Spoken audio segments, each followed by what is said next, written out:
Okay, kids, so we're back with the Epiphone bass, and if you have no idea what we're talking about for an Epiphone bass, go back to the video from a few days ago, or actually I think it was yesterday, that was about auction finds. So we're looking at this Epiphone bass that came from the auction. I was getting no output whatsoever from the electronics, so I took them out. This is the wiring harness right here. I was able to clean all the pots, and it turns out that our switch here between the pickups was the issue. So I blasted the sin out of it with Max Pro Contact Cleaner, and now it seems to be working. So I have pickup number 1, pickup number 2. And we put the switch in one direction, and we get not that one, but we do get this one. And then we come over here and we get not this one, but that one. And the volumes and tones work. So janky switch was the reason the electronics didn't work. That's great. So now we're just going to be able to clean it up, set it up, and put it back together. Cleaned it up. I had to do a setup.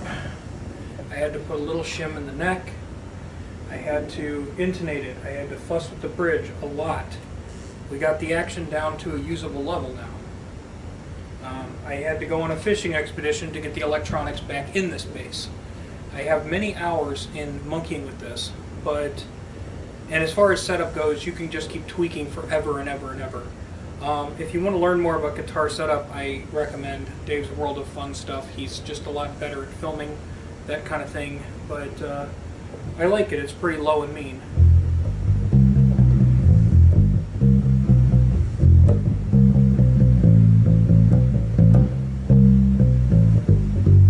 That's both pickups together. Should be just our neck. In a minute. I got the volumes messed up. What do we got?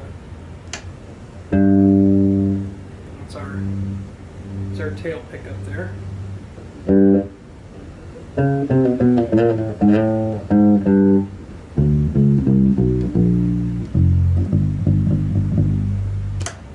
our bridge pickup.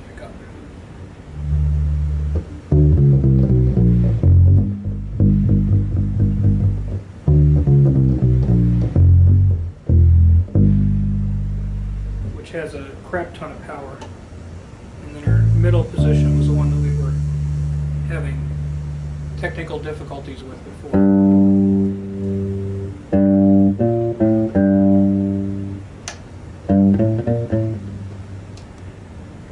What I'm noticing is that this was the real fidgety switch, and I've put cleaner in it. I probably need to do it one more time.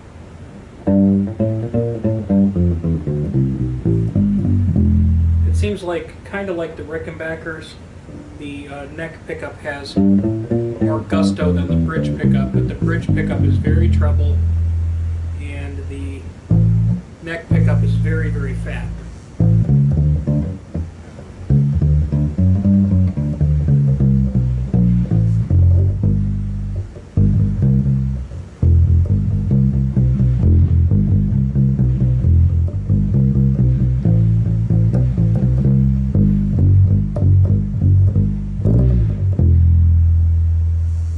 So yeah, it's a really neat sounding instrument. A lot of work to get where we needed to go, and it does have a spring-loaded mute that you can just kind of kick it on. It's off right now. And then if you want, you can pull the mutes up and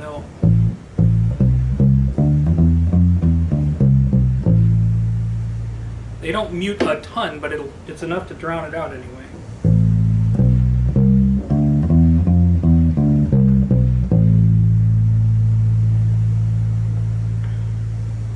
There we go.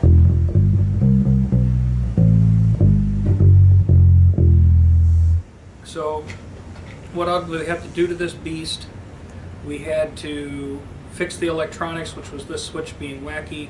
A lot of cleaner. Now it works. Probably needs a little bit more cleaner and a little bit more wiggling. We gave it a polish, although I've successfully fingerprinted the crap out of it since. I need to put the truss rod cover back on. I did have to adjust the truss rod a little bit. It was actually too tight because the bridge was way too high. Pickup height, Bridge adjustments, intonation, intonation, intonation. What a pain in the butt. This has a floating bridge, it moves around. It didn't like that. I ended up having to go with the con because a digital tuner couldn't even track it. I figured I'd just rough it in with the digital tuner because that'd be easier. No. So we had to go with the con. But yeah, it's come around. I think I'm going to put the truss rod cover on it, put it away for a little while. We have to get a strap button for it. But yeah, I think it's good. It's ready to be enjoyed. I might enjoy it around here for a little while longer and then maybe find a new home. But it's a 1970 Epiphone. There's two different models that look exactly like this, and I think it just depends on the year, but this one is marked as an EA-5 to what the, I don't know if I can tell, but EA-5 something or other. I'll put it in the comments section. Okay, so we spent the first half of our evening, actually afternoon and evening combined, getting that Epiphone bass into playable condition. And I think it turned out pretty good considering stuff and things. Now we got to see if this custom bass amp is trash or treasure. Electronics in unknown condition, of course, you're never supposed to plug them in and turn them on. But the volume knobs on here feel kind of stiff. This one feels kind of weird and slippery. The middle knob on here feels really janky. The bass knobs miss whatever, but it's all here. I'm just going to turn the volume down. I've hooked the speaker cab to the other thing. And we're just going to kick the tires and light the fires and see what happens. Okay, so it went buzz, buzz, and it went thump, buzz, so that's a good sign. I'm trying to put some input into the volume here. I think I would hear something, but I don't.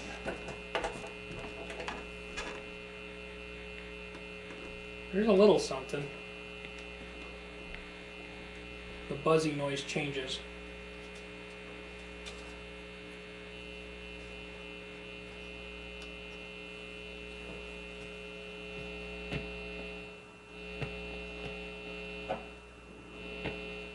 The amount of buzz changes a lot with this master noise thing.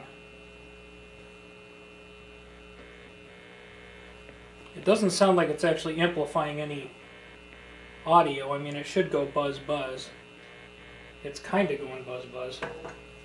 So, I don't know what's up with that. I'm going to check this channel. This channel not doing squat.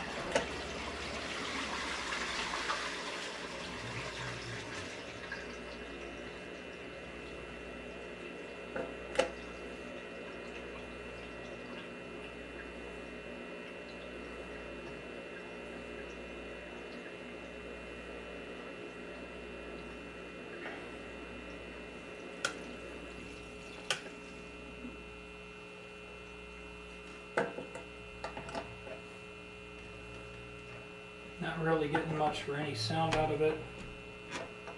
Not getting any smoke either that I can tell. A little bit of preamp noise.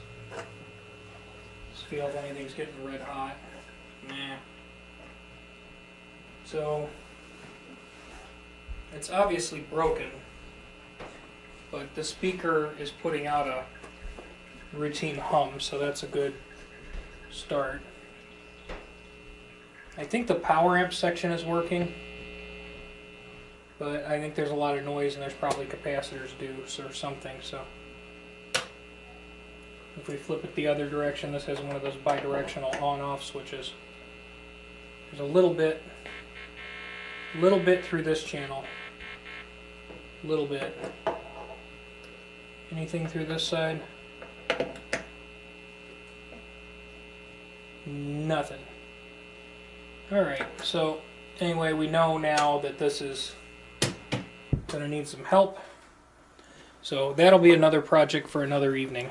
Okay, kids, well, the original plan, if you remember when we tested this a few minutes ago, was to actually do another video on this. Preamp number 1 and preamp number 2. Neither of them really did squat. Preamp number 1 kind of sort of made a really soft sound, and there was a lot of humming and buzzing. And just, I started checking voltages around there on the power amp. That seemed fine. So I just came around here, I started janking around with it. Whatever this board is, whether it's a booster board or something like that, I found a schematic service manual, but it's for like a different version of this. That connector, I wiggled that connector and channel 1 came to life. So channel 2 is still dead, but I cleaned this connector. Channel 1's alive. So now I got to figure out what's going on with channel 2. Okay, so paint me green and call me Gumby. This connector, those solder joints are cracked. There's a cracked solder joint, that one corner pin right there. I just reflowed all of them, and son of a bitch, the whole thing works. Wouldn't have figured that one for a million years. Sometimes just poking around and wiggling stuff will lead you to the right answer. That wasn't exactly rocket surgery, but both channels are working. So I'm going to jank around with it for another 5 minutes and see if I can make it act up, but I think that's it. It's just going to need a bath now. Okay, so anyway, after finding that messed up connector, the first channel was working great. The second channel just faded and died after being on for a few minutes. So that always screams capacitors. So we got to change preamp capacitors. But it's interesting. Channel 1 is probably the bigger, fatter channel, but channel 2 has a really cool sort of overtone thing going for it, and I really like it. So.